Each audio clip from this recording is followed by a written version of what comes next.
Hey, I'm Megan with WTI, and I am notorious for neglecting my wood cutting boards.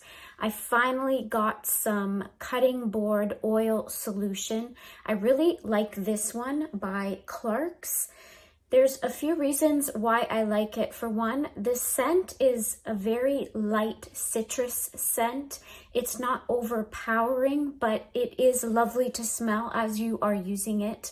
This oil absorbs really well into my cutting boards. I've had some wood cutting boards for probably a couple years now that I have never used oil on or never taken care of, and this oil has definitely breathed new life into my cutting boards. You can see on my cheese board, I tried to oil just half of it so that you could see the difference, and look at the depth of wood grain, how beautiful it looks on the side of where I'm applying the oil as opposed to the other side.